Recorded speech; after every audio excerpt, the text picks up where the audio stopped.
8. La santé publique. La Constitution énonce la responsabilité de l'État de fournir des services de santé et médicaux. Article 21. L'article 119 reconnaît que cela relève du domaine de responsabilité des régions autonomes. La LARN, article 40, accorde aux organes d'autogouvernance des régions autonomes le droit de prendre des décisions indépendantes sur les projets locaux de développement des services de santé et médicaux et pour faire progresser les médecines traditionnelles et modernes des nationalités. Le système de santé existant ne couvre pas les besoins de la population rurale tibétaine de façon adéquate. En accord avec les principes des lois mentionnées ci-dessus, les organes autonomes régionaux doivent disposer des compétences et des ressources nécessaires pour couvrir les besoins de santé de la totalité de la population tibétaine. Ils ont aussi besoin de compétences leur permettant de promouvoir les systèmes médicaux et cosmologiques tibétains traditionnels conformément à la pratique tibétaine. 9. La sécurité publique. En matière de sécurité publique, il est important que la majorité des forces de sécurité soient des membres de la nationalité locale qui comprennent et qui respectent les coutumes et les traditions locales. Ce qui manque aux régions tibétaines, c'est que l'autorité en mesure de prendre des décisions soit entre les mains de responsables tibétains locaux. Un aspect important de l'autonomie et de l'autogouvernance pour les régions autonomes est le fait d'avoir la responsabilité de l'ordre public interne et de la sécurité. La Constitution, article 120, et la LARN, article 24, reconnaissent l'importance de l'implication locale et autorisent les régions autonomes à organiser leur sécurité dans le cadre du système militaire et des besoins de l'État, avec l'approbation du Conseil d'État. 10. La réglementation de la migration de population. L'objectif fondamental de l'autonomie régionale, nationale et de l'autogouvernance est de préserver l'identité, la culture, la langue et les autres attributs de la nationalité minoritaire et de veiller à ce que celle-ci soit maître de ses affaires. Dans le cas d'un territoire où la nationalité minoritaire vit dans une ou plusieurs communautés regroupées, ses principes et ses objectifs sont bafoués si l'on permet et l'on encourage la migration et l'installation à grande échelle de la nationalité majoritaire Han et d'autres nationalités. Les changements démographiques majeurs qui découleront d'une telle migration auront pour effet l'assimilation plutôt que l'intégration de la nationalité tibétaine au sein de la nationalité Han et éteindront peu à peu la culture et l'identité distincte de la nationalité tibétaine.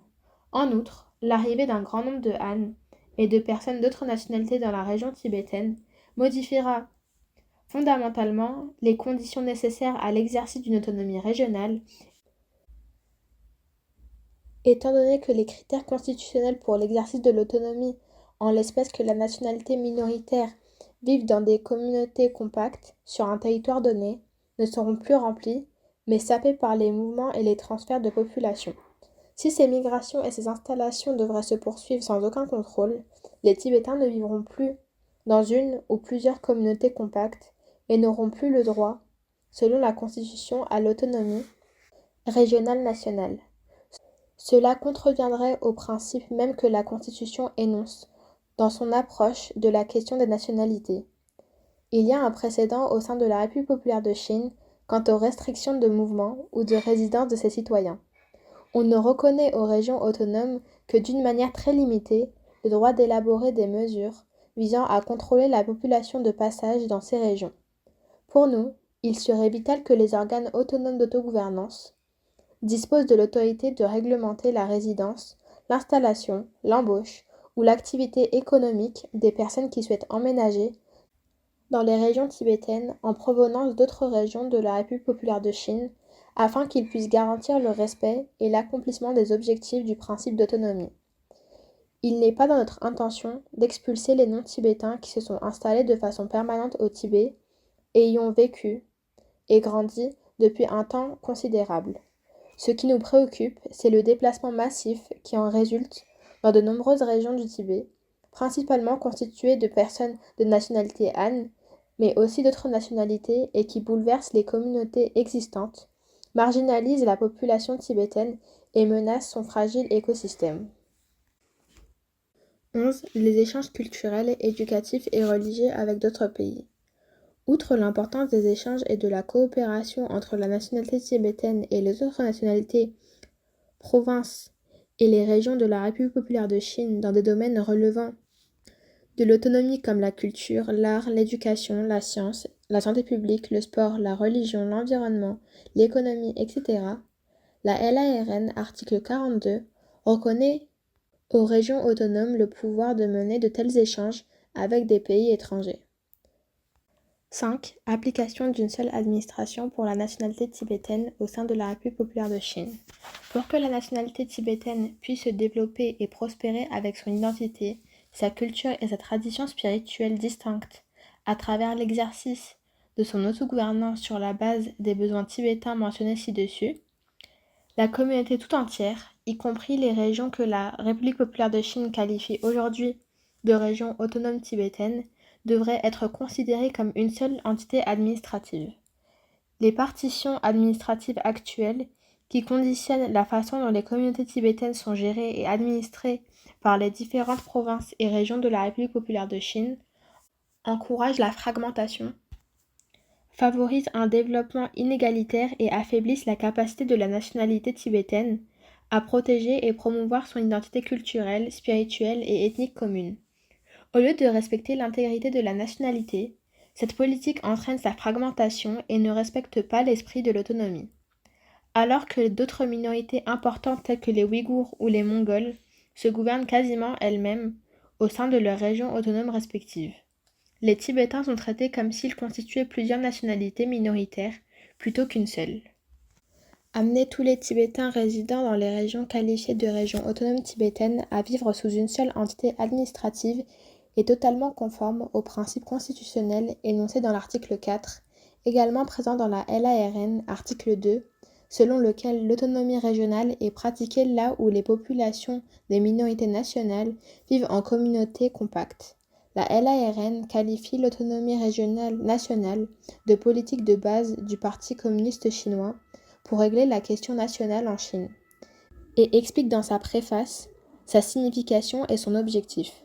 Les nationalités minoritaires sous la direction unifiée de l'État pratiquent l'autonomie régionale dans des régions où elles vivent en communauté compacte et mettent en place des organes d'autogouvernance pour exercer leur pouvoir d'autonomie. L'autonomie régionale nationale incarne le respect total de l'État pour le droit des nationalités minoritaires à administrer leurs affaires internes, un droit qu'il garantit et son adhésion au principe d'égalité, d'unité et de prospérité commune de toutes les nationalités. Il est clair qu'au sein de la République populaire de Chine, la nationalité tibétaine ne sera en mesure d'exercer son droit à l'autogouvernance et à l'administration de ses affaires internes qu'à travers un organe d'autogouvernance dont la juridiction s'étendra à la nationalité tibétaine dans son ensemble. La LARN reconnaît le principe selon lequel les frontières des régions autonomes nationales peuvent au besoin être modifiées. La nécessité d'appliquer les principes fondamentaux de la Constitution sur l'autonomie régionale à travers le respect de l'intégrité de la nationalité tibétaine est non seulement tout à fait légitime, mais les changements administratifs éventuellement nécessaires pour y parvenir ne violent en aucune façon des principes constitutionnels. Il y a plusieurs précédents où l'on a effectivement procédé ainsi. 6. La nature et la structure de l'autonomie. La portée de l'exercice du droit à l'autogouvernance et à l'auto-administration dans les domaines mentionnés ci-dessus détermine largement la véritable nature de l'autonomie tibétaine. La tâche à accomplir consiste donc à étudier comment on peut réglementer et exercer l'autonomie pour qu'elle réponde efficacement à la situation unique et aux besoins fondamentaux de la nationalité tibétaine. L'exercice d'une véritable autonomie inclurait le droit des Tibétains à créer leur propre gouvernement régional, leurs institutions gouvernementales et le processus gouvernementaux les mieux adaptés à leurs besoins et à leurs caractéristiques. Il faudrait pour cela que le Congrès du peuple de la région autonome ait le pouvoir de légiférer dans tous les domaines inclus dans les compétences de la région, c'est-à-dire dans les domaines mentionnés ci-dessus, et que les autres organes du gouvernement autonome aient le pouvoir d'exécuter et d'administrer des décisions de façon autonome. L'autonomie entraîne également la représentation et une participation significative à la prise de décision au niveau national dans le gouvernement central. Pour que l'autonomie soit effective, Il faut aussi mettre en place des procédures de consultation, une coopération étroite ou un système conjoint de prise de décision entre le gouvernement central et le gouvernement régional dans les domaines où ils ont des intérêts communs. Un aspect crucial de la véritable autonomie est la garantie que la Constitution ou d'autres lois apportent de l'impossibilité d'abroger unilatéralement les pouvoirs ou les responsabilités alloués à la région autonome.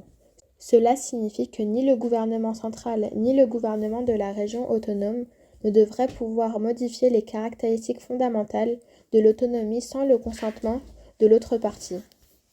Les paramètres et les spécificités d'une véritable autonomie pour le Tibet, telle qu'elle est présentée ici, qui répondent aux besoins et aux conditions uniques de la région et du peuple tibétain, devraient être détaillées dans les réglementations sur l'exercice de l'autonomie, comme le prévoit l'article 116 de la Constitution, repris dans l'article 19 de la LARN, ou bien si l'on considère cela plus approprié, dans un autre corpus de lois ou de règlements adoptés pour la circonstance. La Constitution, y compris l'article 31, fournit la flexibilité nécessaire pour adopter des lois spéciales visant à répondre aux situations uniques, comme la situation tibétaine, tout en respectant le système politique, économique et social en vigueur dans le pays. La section 6 de la Constitution accorde le pouvoir de légiférer aux organes d'autogouvernance des régions autonomes nationales. Ainsi, l'article 116, repris dans l'article 19 de la LARN, concerne leur pouvoir de promulguer des réglementations distinctes à la lumière des caractéristiques politiques, économiques et culturelles de la nationalité ou des nationalités dans les régions concernées. De même, la Constitution reconnaît le pouvoir des administrations autonomes dans un certain nombre de régions, articles 117-120, et leur accorde le pouvoir de montrer de la flexibilité dans la mise en œuvre des lois et des politiques du gouvernement central et des organes supérieurs de l'État afin de s'adapter aux conditions de la région autonome concernée. Les dispositions juridiques mentionnées ci-dessus contiennent des restrictions significatives à l'autorité des organes autonomes du gouvernement en matière de prise de décision. Néanmoins, la Constitution reconnaît le principe selon lequel les organes d'autogouvernance adoptent des lois et décident de politiques pour répondre aux besoins locaux et que ces lois peuvent être différentes de celles qui sont adoptées ailleurs, y compris par le gouvernement central. Bien que les besoins des Tibétains soient globalement compatibles avec les principes d'autonomie présents dans la Constitution, comme nous l'avons montré, leur satisfaction est aujourd'hui ralentie par l'existence d'un certain nombre de problèmes qui rendent difficile ou inefficace la mise en œuvre de ces principes. La mise en œuvre d'une véritable autonomie requiert par exemple une séparation claire des pouvoirs et des responsabilités entre le gouvernement central et le gouvernement de la région autonome en ce qui concerne leur domaine de compétence. Actuellement, cette clarté fait défaut et la portée des pouvoirs législatifs des régions autonomes est à la fois incertaine et sévèrement restreinte.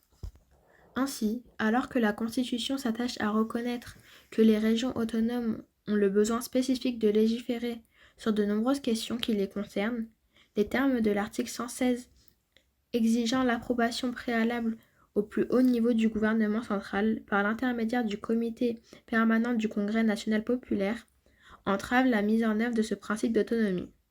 En réalité, seuls les congrès régionaux autonomes sont expressément soumis à une telle approbation, alors que les congrès des provinces ordinaires de la République populaire de Chine n'ont pas besoin d'approbation préalable et se contentent d'informer le comité permanent du CNP des réglementations qu'ils ont votées à des fins d'enregistrement. Article 100. En outre, en vertu de l'article 115 de la Constitution, l'exercice de l'autonomie est soumis à un nombre considérable de lois et de règlements. Certaines lois restreignent concrètement l'autonomie de la région autonome, alors que d'autres ne sont pas toujours compatibles entre elles.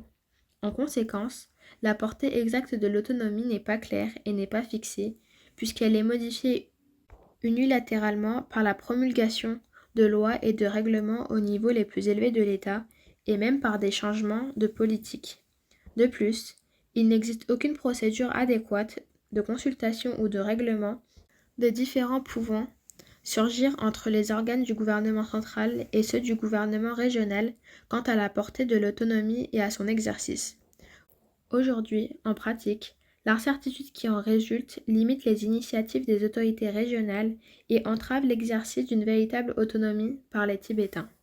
À ce stade, nous ne souhaitons pas entrer dans les détails à propos de ces entraves à l'exercice d'une véritable autonomie par les Tibétains, mais nous voulons les mentionner à titre d'exemple pour qu'elles puissent être gérées de la bonne façon dans nos discussions à venir. Nous allons continuer d'étudier la Constitution et d'autres dispositions juridiques pertinentes et au moment approprié, nous serons heureux de fournir d'autres analyses de ces questions telles que nous les comprenons. 7. Le chemin à suivre. Comme nous l'avons indiqué au début de ce mémorandum, nous avons l'intention d'explorer comment les besoins de la nationalité tibétaine peuvent être satisfaits au sein de la République populaire de Chine, étant donné que nous sommes convaincus que ces besoins sont en accord avec les principes d'autonomie de la Constitution. Comme Sa Sainteté le Dalai Lama l'a déclaré à de nombreuses reprises, nous n'avons pas d'arrière-pensée. Nous n'avons aucune intention d'utiliser un accord sur la véritable autonomie comme une étape vers une sécession avec la République populaire de Chine.